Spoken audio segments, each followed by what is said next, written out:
अभी तो मेरी कैद का 1 माह बाकी है और जब इस दौरान मेरी असल शक्ल नुमायां हो जाएगी तो एक नया हंगामा खड़ा हो जाएगा। लेकिन वापसी मैंने एक ऐसे इंसान की शक्ल देखी कि एक बार फिर मेरी जहनी हालत खराब होने लगी। वो बोला, उन्होंने यहाँ अपनी रिहाइश गाह में जदीद असलहा और 20 जवान रख छोड़े हैं। हम लोगों ने कभी किसी बड़े से बड़े मामले में उन्हें इतना जज्बाती नहीं देखा।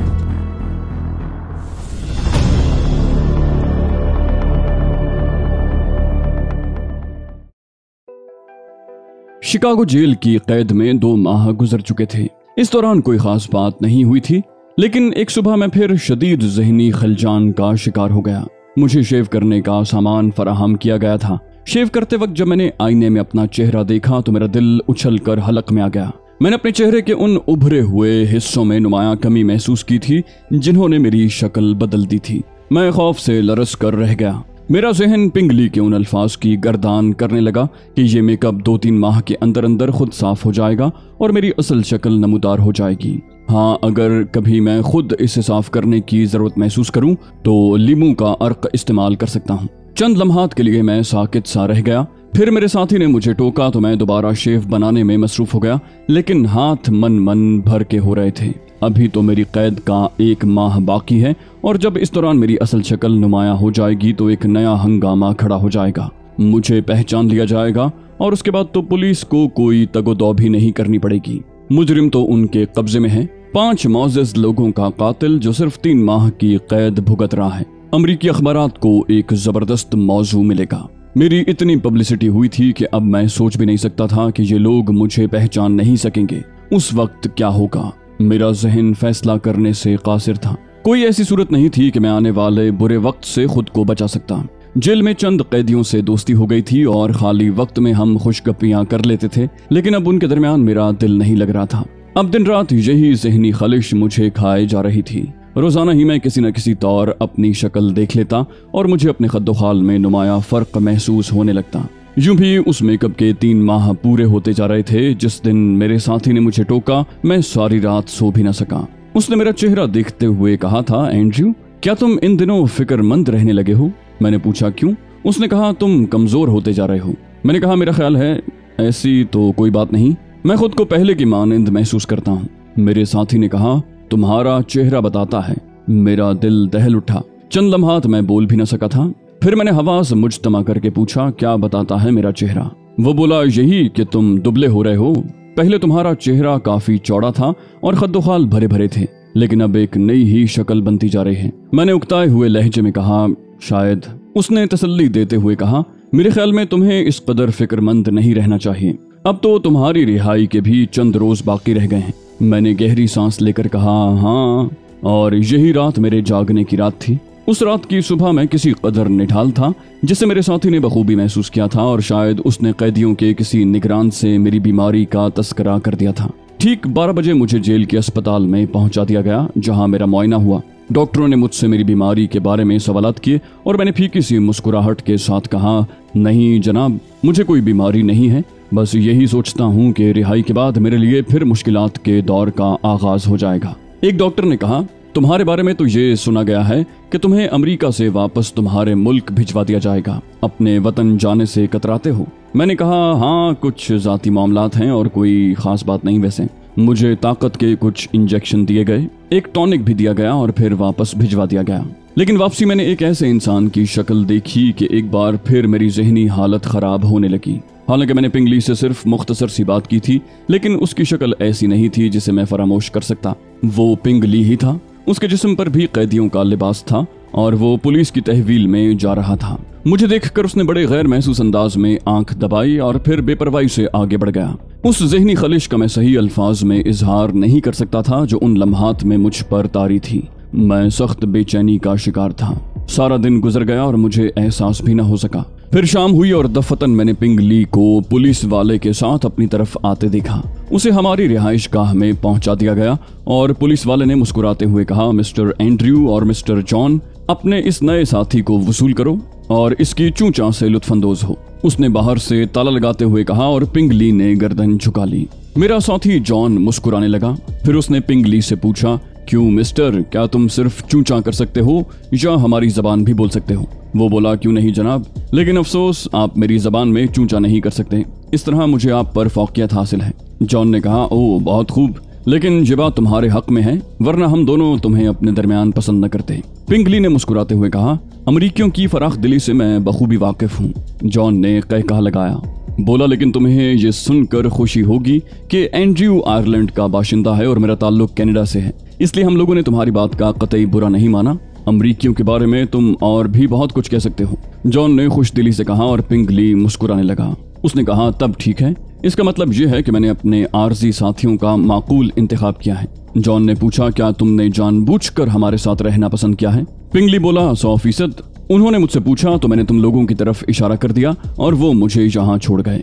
वैसे मैं इन अमरीकियों से बहुत बददिल हूँ। जॉन ने पूछा, ओ इसकी कोई खास वजह? वो बोला, हाँ ये लोग संगदिल होते हैं। बात यूं हुई कि मैं एक बुक स्टॉल पर खड़ा था, चंद रसायल मुझे पसंद आए और मैंने उन्हें खरीद लिया। कीमत की अदायगी के लिए जेब में हाथ डाला तो बहुत कम रकम थी, चुनाचे मैंने बराबर खड़े हुए एक साहब की जेब से उनका पर्स निकाल लिया। उन्हें इल्म नहीं हुआ था, हालांकि पर्स में अच्छी खासी रकम थी, लेकिन मैंने सिर्फ उतनी रकम निकाली जिस कदर मेरे पास कम थी, और उसके बाद पर्स शुक्रिया के साथ उन्हें वापस करना चाहा, लेकिन अपना पर्स मेरे हाथ में देखकर वो भड़क उठे और शोर मचा दिया। नतीजे में पुलिस ने मुझे गिरफ्तार कर लिया और जेब तराशी के इल्जाम में 1 माह की सजा हो गई। अब बताइए, ये है इन लोगों की आला ज़र्फी। अगर चोरी की नीयत होती तो मैं सारी रकम न साफ कर देता, मैंने सिर्फ बकिया रकम दयानतदारी से वापस करने की हिमाकत की। जॉन हंस पड़ा। मेरे होंठों पर भी ये वाकया सुनकर मुस्कुराहट फैल गई। जॉन ने कहा, लेकिन मेरे भाई, तुमने रकम वापस करने की कोशिश क्यों की? वो बोला, इसलिए कि मैं चोर या जेब तराश नहीं हूँ। जॉन ने कहा, अनोखी मंतिक है तुम्हारी, वैसे दिलचस्प इंसान हो, हमारे साथ चल जाओगे? 1 माह की कैद है।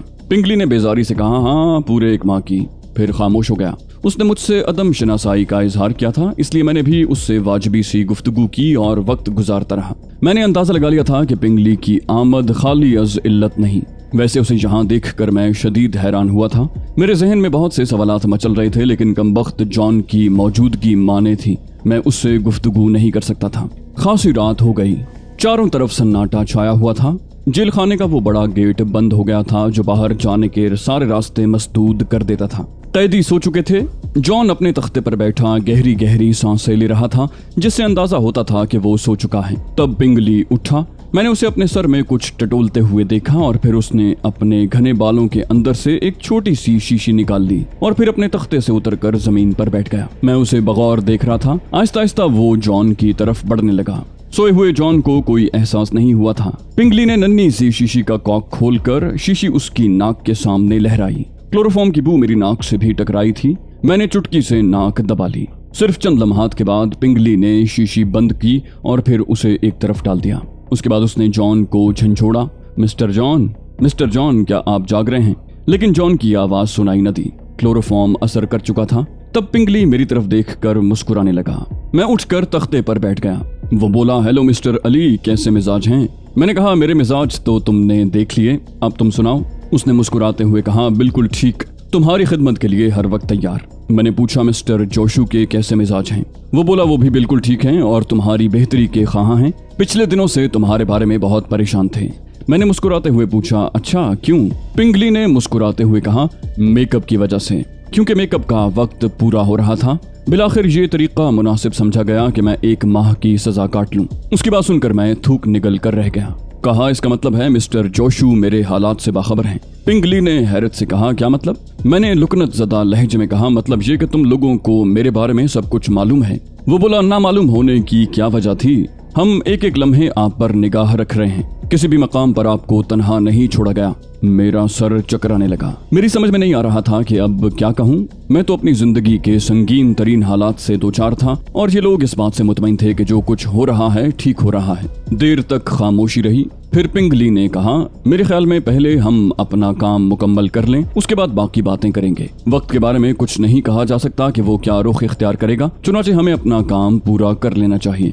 मैंने सरसराती आवाज में पूछा, क्या काम? वो बोला, मैं तुम्हारा मेकअप दुरुस्त कर दूं? क्या तुमने महसूस नहीं किया कि तुम्हारे खद्दोखाल फीके पड़ते जा रहे हैं? मैंने हैरत से पूछा, हाँ, क्या तुम इसका बंदोबस्त करके आए हो? पिंगली ने मुस्कुराते हुए कहा, यहाँ आने का मकसद ही ये है। और फिर उसने अपने बालों में ही से एक और चपटी सी शीशी निकाल ली जिसमें हल्के सब्ज रंग का एक स्याल मौजूद था। फिर वो सामने बैठ गया और उसने वो स्याल उंगलियों से मेरे चेहरे के उभरे हुए हिस्सों पर मलना शुरू कर दिया। इस शदीद ज़हनी कोफ्त से मुझे निजात मिल गई थी, जिसकी वजह से मैं सख्त अजियत का शिकार था।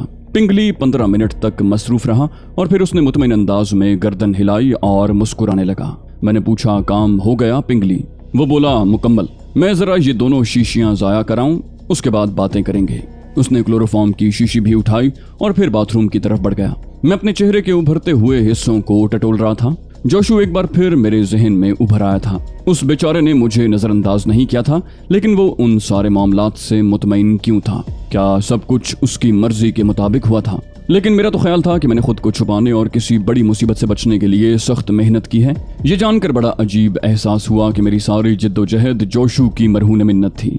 अगर रिहाई के वक्त तक मेरे असल खद्दोखाल नुमाया हो जाते तो सारा खेल बिगड़ जाता और उसके बाद गुलू खलासी नामुमकिन थी। इससे अंदाजा होता था कि अगर जोशु मेरी तरफ से बेपरवाही बरतता तो मेरी अपनी कोशिश मेरे लिए जरा भी सूदमंद साबित न होती। पिंगली बाथरूम से निकल आया और मेरे पास बैठते हुए बोला, मिस्टर जोशु ने इन दिनों अपनी सारी मसरूफियात तर्क कर रखी हैं। वो शिकागो में ही हैं और उन्होंने तहैया कर रखा है कि जब तक तुम अमेरिका से नहीं निकल जाते वो कोई दूसरा काम नहीं करेंगे। मैंने पिंगली से पूछा, मेरी गिरफ्तारी से तुम लोग रोजे अव्वल से वाकिफ थे? वो बोला, मैं यकीनी बात तो नहीं कह सकता, लेकिन मिस्टर जोशु 2 माह से यहाँ मौजूद हैं और हमारे चंद साथी सिर्फ तुम्हारी वजह से जेल में हैं। मैं उछल पड़ा, क्या मतलब? मेरी आंखें हैरत से फैल गईं। वो बोला, हालांकि चीनी नौजवान जुर्म नहीं करते। मिस्टर जोशु ने इस सिलसिले में एक एसोसिएशन बनाई है जिसके अगराज व मकासद यही हैं कि इस इलाके में चीनियों का एक मयार बरकरार रहे, लेकिन तुम्हारी वजह से उन्होंने खुद अपने उसूल तोड़े हैं। इस वक्त 3 चीनी नौजवान शिकागो जेल में 2 से 3 माह की सजा काट रहे हैं। जो छोटे छोटे जुर्म उन्होंने किए हैं वो उनके म्यार से बहुत हल्के हैं। बस तुम्हारी निगरानी की वजह से उन्हें जेल जाना पड़ा। मैं बेहद मुतासिर हुआ। मैंने कहा, लेकिन इसकी क्या जरूरत थी? वो बोला, मिस्टर जोशु हालात से बाखबर रहना चाहते थे। मेरा तो ख्याल है अगर जेल में किसी तौर तुम्हारा राज फाश हो जाता और तुम्हारे लिए कोई खतरा महसूस किया जाता तो मिस्टर जोशु जेल तोड़ने से भी गुरेज न करते। मैंने गर्दन झुका ली। ओ, वो बोला, उन्होंने यहाँ अपनी रिहाइश गाह में जदीद असलहा और 20 जवान रख छोड़े हैं। हम लोगों ने कभी किसी बड़े से बड़े मामले में उन्हें इतना जज्बाती नहीं देखा। मैंने गहरी सांस लेकर कहा, पिंगली, मिस्टर जोशु के इस एहसान को मैं जिंदगी भर फरामोश नहीं कर सकूंगा।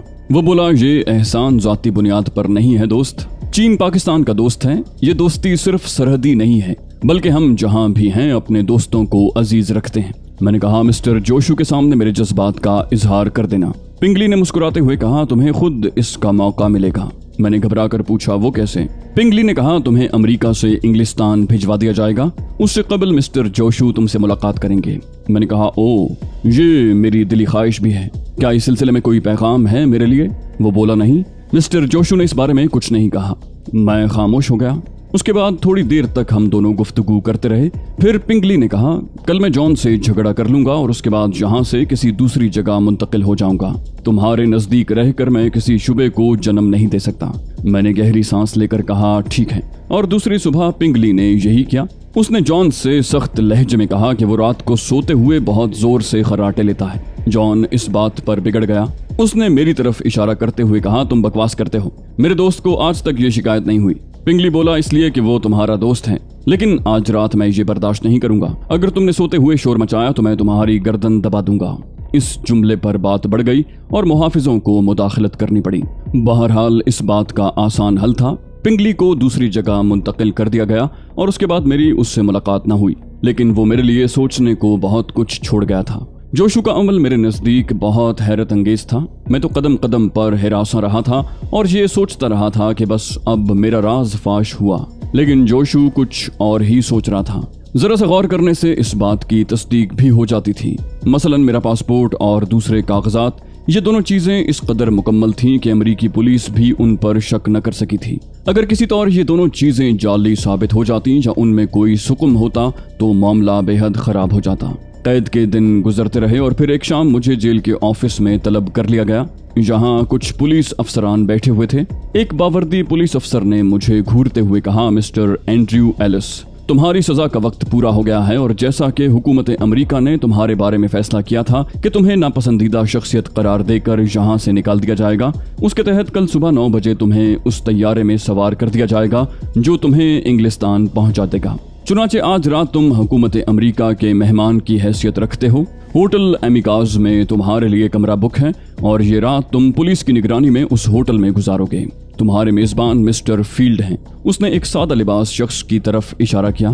तुम्हारा सामान तुम्हारे होटल से हासिल करके होटल एमिकाज पहुंचा दिया जाएगा।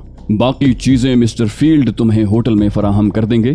पुलिस की तरफ से एक वार्निंग नोट करो, अगर इस एक रात के क़याम के दौरान तुमने फरार होने की कोशिश की या किसी तौर पर पुलिस की आंखों में धूल झोंकना चाही तो फिर तुम्हें एक बड़े मुजरिम की हैसियत दे दी जाएगी, जिसकी सजा तवील हो सकती है। मैंने यकीन दहानी करवाते हुए कहा, मेरे जहन में ऐसा कोई ख्याल नहीं है जनाब। मुझसे कहा गया अब तुम लिबास तब्दील कर लो और मेरा वो लिबास मुझे दे दिया गया जो मैं गिरफ्तारी के वक्त पहने हुए था। मैंने एक मुल्हिका कमरे में जाकर वो लिबास पहन लिया और फिर मुझे मिस्टर फील्ड के हवाले कर दिया गया। मिस्टर फील्ड एक दिलचस्प इंसान थे। होटल में उन्होंने मेरे बराबर ही कमरा हासिल किया था और फिर उन्होंने हंसते हुए कहा, देखो भाई, मेरी ख्वाहिश है कि चंद घंटों की इस सोहबत में कोई तलखी न पैदा हो। इस बात को जहन से निकाल दो कि तुम जेल में कुछ वक्त गुजार कर आए हो और अब मुझे बताओ कि अमेरिका की इस आखिरी रात के बारे में तुम्हारी क्या ख्वाहिशात हैं। मैंने कहा, कुछ नहीं मिस्टर फील्ड, मैं अपने जहन में सिर्फ एक ही ख्याल लेकर यहाँ आया था और वो ये कि मैं हॉलीवुड के फिल्मी माहौल में अपना एक मकाम पैदा करूं, लेकिन तकदीर मेरा साथ न दे सकी। वो बोला, लेकिन माफ करना, तुम्हारा प्लान हिमाकत पर मबनी था। क्या तुम्हारे ख्याल में मिस्टर बॉब हैरिल्सन ता जिंदगी दिमागी अस्पताल में रहते? मैंने फीकी सी मुस्कुराहट से कहा, नहीं, लेकिन मैं कुछ मोहलत चाहता था ताकि उस हैसियत से यहाँ शनासाई हासिल कर लूँ और उसके बाद अपने असल रंग में आ जाऊँ। बस ये मेरा ख्याल था, जो बाद में मालूम हुआ कि बहुत कमजोर और अहमकाना था। मिस्टर फील्ड ने कहा, खैर छोड़ो, अपने लिए कुछ तफरीहात चाहते हो? मैंने कहा, नहीं। वो बोला, तुम्हारे लिए एक बजट है मेरे पास, मैं उसे किस तरह खर्च करूं? मैंने कहा, उसे मेरी तरफ से शुक्रिया के साथ वापस कर दिया जाए। वो बोला, तुम इतने बुरे इंसान नहीं हो, मुझे एतराफ है। कुर्ब जवार में तुम्हारा कोई दोस्त हो तो उसे बताया जा सकता है। मैंने शुक्रगुजारी के जज्बात के साथ कहा, नहीं मिस्टर फील्ड, आपका शुक्रिया, आप बेहद मेहरबान शख्स हैं। मिस्टर फील्ड खामोश हो गए। रात के 9 बजे उन्होंने इतला दी कि कोई खातून मुझसे मिलना चाहती है। ये खबर सुनकर मैं हैरान रह गया। कौन हो सकता है, मैंने सोचा और फिर मैंने मुलाकात की ख्वाहिश का इजहार कर दिया। लेकिन जो लड़की अंदर दाखिल हुई उसे देखकर मैं काफी हैरान हुआ। वो लूसिया थी। मैंने ताज्जुब से कहा, ओ मिस लूसिया। लूसिया ने शगुफ्ता मुस्कुराहट के साथ पूछा, कैसे मिजाज हैं जनाब? मैंने कहा, मैं ठीक हूँ, लेकिन आपको देखकर हैरान जरूर हुआ हूँ। वो बोली, मेरे जहन में आपका एक मकाम है मिस्टर एलिस, और ये सब कुछ उन चंद दिनों में हुआ जब आप हमारे साथ थे। वो दोनों लड़कियां भी आपसे बेहद मुतासिर थीं। मैंने कहा, लेकिन मैंने तो कोई ऐसा तासुर नहीं छोड़ा। वो बोली, आप बेहद अच्छे इंसान हैं, वरना जिस हैसियत से आप हमारे दरमियान आए थे उससे फायदा उठाते हुए आप हमें कोई भी हुक्म दे सकते थे। ग्रैनी तो आपसे कई बार मुलाकात करना चाहती थी, लेकिन मिस्टर बॉब आपके नाम से ही खौफजदा रहते हैं। लूसिया मुस्कुराई और मुझे हंसी आ गई। मैंने हंसते हुए कहा, हालांकि मैंने ऐसी कोई हरकत नहीं की। लूसिया ने कहा, कल आप वापस जा रहे हैं? मैंने मुख्तसरन कहा, हाँ, इम्कान तो यही है। लूसिया जवाबन बोली, नहीं, ये यकीनी अमर है। मैंने कहा, बहरहाल मैं नाखुश नहीं हूँ। आपने मेरे लिए यहाँ आने का खतरा क्यों मोल लिया मिस लूसिया? वो बोली, बस मैं आपसे मुलाकात की ख्वाहिशमंद थी। वैसे मैंने मिस्टर बॉब की मुलाजिमत छोड़ दी है। मैंने हैरान होकर कहा, वो क्यों? वो बोली, बस शक्की मिजाज और चिड़चिड़े आदमी हैं। मिस्टर बेकर से भी उनका काफी झगड़ा हुआ है। अभी तक कोई फिल्मसाज उन्हें मुतासिर नहीं कर सका। वो अपनी दौलत को बहुत ठोंक बजाकर खर्च करना चाहते हैं। लूसिया देर तक मुझसे गुफ्तगू करती रही। मैंने उसे कॉफी पिलाई। उसके बाद वो जाने के इरादे से उठ गई। मैंने एक बार फिर उसका शुक्रिया अदा किया और उसे दरवाजे तक छोड़ने आया। तब उसने दरवाजे से निकलते हुए करेंसी नोटों की एक गड्डी मेरे हाथ में थमा दी। मैंने ताज्जुब से पूछा, ये क्या है लूसिया? वो बोली, ये मेरी तरफ से नहीं, बल्कि उसने दी है जो तुम्हारे लिए नेक ख्वाहिशात दिल में रखता है। वो तुमसे किसी न किसी लम्हा जरूर मुलाकात करेगा, लूसिया ने कहा और बर्क रफ्तारी से आगे बढ़ गई। मैं हैरान रह गया था। मेरी समझ में कुछ भी नहीं आया था। ऐसा शख्स जोशू के अलावा और कौन हो सकता था? लेकिन कहाँ लूसिया और कहाँ जोशू? मैंने गड्डी देखी और एक गहरी सांस लेकर रह गया। उसी वक्त बराबर के कमरे से फील्ड निकल आया। उसके होंठों पर मुस्कुराहट देखकर मुझे हैरानी हुई। बोला, बहुत जल्द चली गई है तुम्हारी दोस्त? मैंने कहा, हाँ, और जाते जाते मुझे हैरान भी कर गई। फील्ड ने मुस्कुराते हुए पूछा, वो क्यों? मैंने कहा, इसलिए कि वो मेरी दोस्त नहीं थी, बल्कि मिस्टर बॉब हैरिल्सन की एक मुलाजिमा थी जिससे मेरा सिर्फ चंद रोज राब्ता रहा, और वो भी बॉब हैरिल्सन की हैसियत से। लेकिन वो मुझे ये अच्छी खासी रकम दे गई है। फील्ड ने कहा, ओह, ये लड़कियां उमूमन बेवकूफ़ होती हैं, तुमसे मुतासिर हो गई होगी। मैंने कहा लेकिन मैं इस रकम का क्या करूं मिस्टर फील्ड? वो बोला जेब में रखो, ये तुम्हारी मिल्कियत है और इस पर हमारी हुकूमत को कोई एतराज नहीं होगा। मैंने गहरी सांस लेकर गड्डी जेब में रख ली। लेकिन रात को दूसरे बहुत से ख्यालात के साथ लूसिया भी मेरे जहन में चकराती रही। अगर ये नोट जोशू ने मुझे भिजवाए हैं तो लूसिया का उससे क्या ताल्लुक है? अचानक मुझे ये चीनी बहुत पुरस्कार मालूम हुआ, लेकिन अब उससे मुलाकात के क्या इम्कानात हो सकते हैं? बहरहाल जो कुछ हुआ परेशान कुन और तकलीफ दे जरूर था, लेकिन मेरा काम बन गया था। अगर वाकई अमेरिका से निकल गया तो यूं समझा जाए कि मेरी एक नई जिंदगी शुरू हो गई। ये दूसरी बात है कि इंग्लिस्तान में मेरे लिए कुछ मुश्किलात खड़ी हो जाएंगी, क्योंकि मैं आयरलैंड का बाशिंदा नहीं था। फिर मैं रात के किसी हिस्से में सो गया।